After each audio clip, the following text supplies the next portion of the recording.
What's up, guys? It's your boy Rich here. So what kind of ultimate diver's watch do you get that is truly water resistant, anti-shock resistant, and anti-magnetic? And did I mention truly water resistant?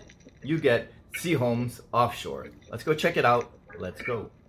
And here it is in 41 millimeters, 48 from lug to lug, 14.5 millimeters tall, and that includes the 2.7 millimeter tall domed sapphire crystal. So if the crystal was flat or not nearly as domed, we're talking about just 11.8 millimeters tall from the bezel to the case. And it's with a 21 millimeter lug width. Yep, I can hear the chirpings of some of you already. But if we leave the offshore on the bracelet or even on the extra NATO strap that it comes with, it's a non-issue.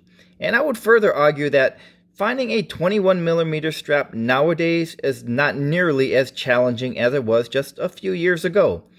And so the Offshore is now the third Seaholm that I've reviewed.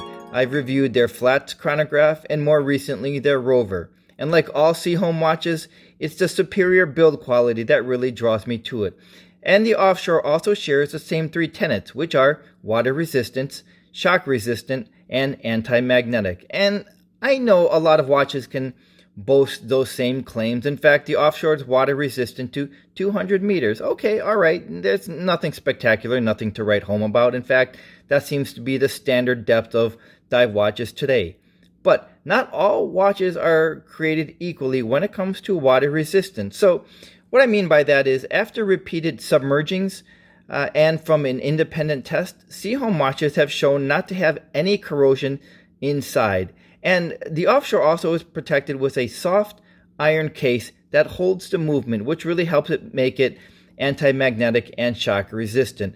And like I've mentioned before in the flat chronograph video, Seaholm watches have survived a 10-foot drop with 0 time deviation or inaccuracies. And by ISO standards, they are allowed a 60 seconds per day time deviation from a 10-foot drop, whereas a Seaholm has 0 time deviation. So you can kind of understand why I am so enamored with the build quality of a Seaholm.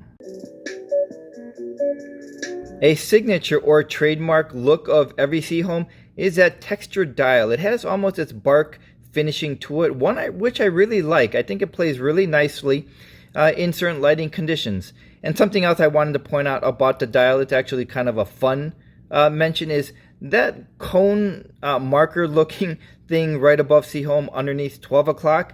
The reason I'm bringing that up is because during my communications with Todd, the owner of Seaholm watches, he actually views the color of this Offshore where it would look better in formal conditions or dressed up. And I would say I agree.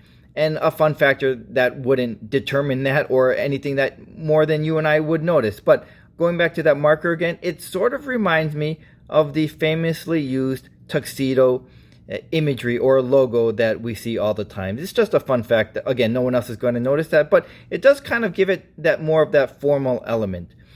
This dial is actually in gray and it has a nice charcoal bezel inlay. So I think that contrast really makes this gray Offshore really pop. And while mine is in gray, it is also available in black and blue. So going back to the bezel inlay, I really like that pop of red right above the dimple there. It's just a really nice pop of color. And so while we are talking about the bezel, let's check out its turn action. Here we go.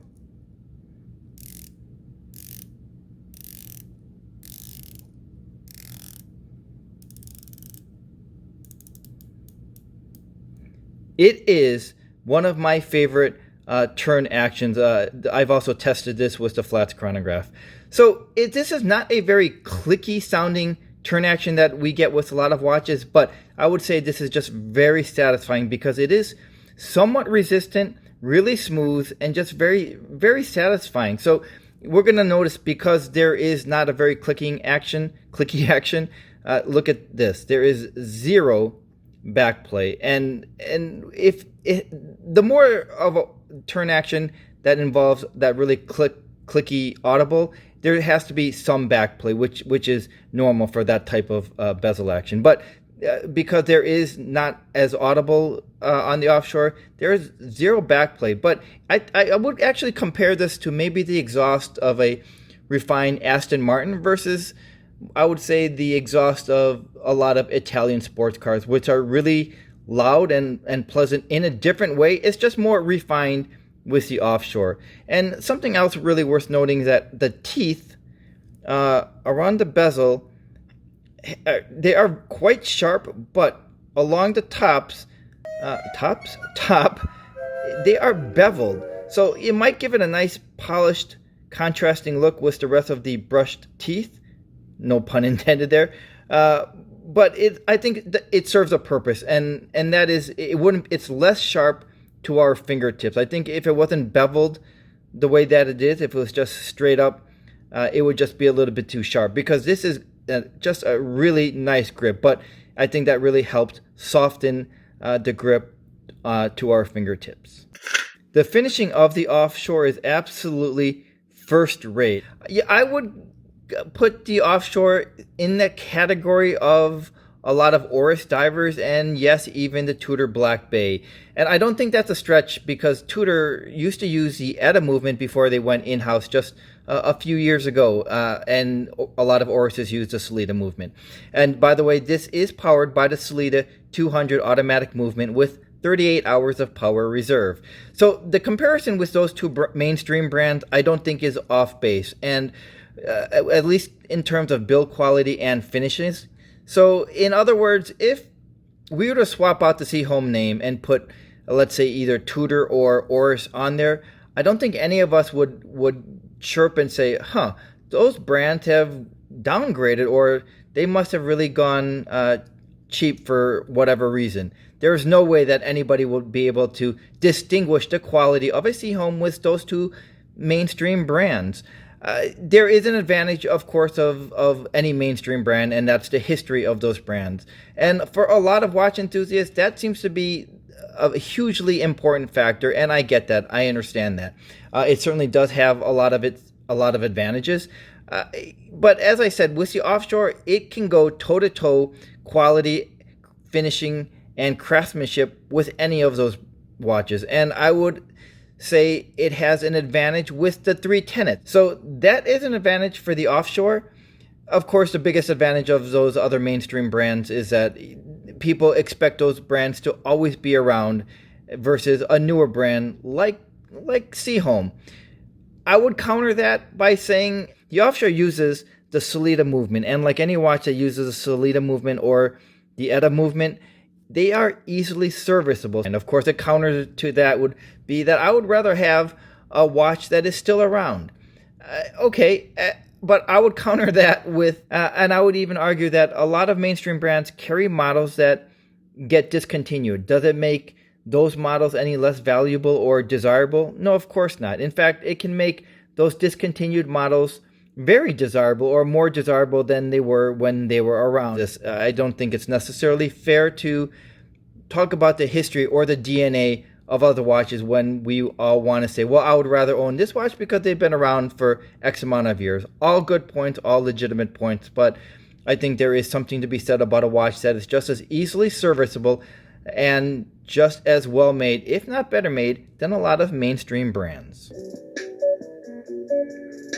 So I just sang the praises of the Offshore a lot because it does deserve that. Is this the perfect diver's watch? Well, that's going to have to be up to you.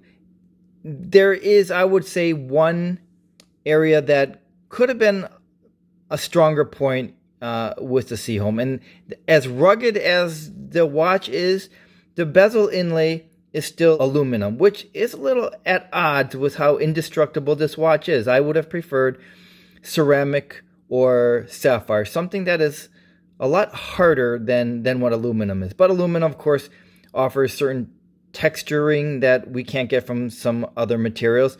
But again, because of the seriously domed sapphire crystal, that will absorb any direct brunts to the bezel. I mean, it's going to have to take a smack-on direct hit to the bezel to cause any real damage because of the domed sapphire crystal that will do a lot of protecting of it. It is a Swiss-made watch, and the retail price of the Offshore is $19.95, and that puts it kind of squarely with or among a lot of Orises and below almost every Tudor. So if we are looking for a really quality made dive watch that doesn't look like another Submariner homage, and we are really concerned about the build quality inside and out, then I think the Offshore is going to be a nice option for us. Thanks for joining me, and I'll see you the next time.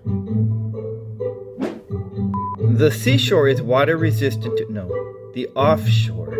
That is truly water resistant. That is water resistant. That is truly, and did I mention water resistant?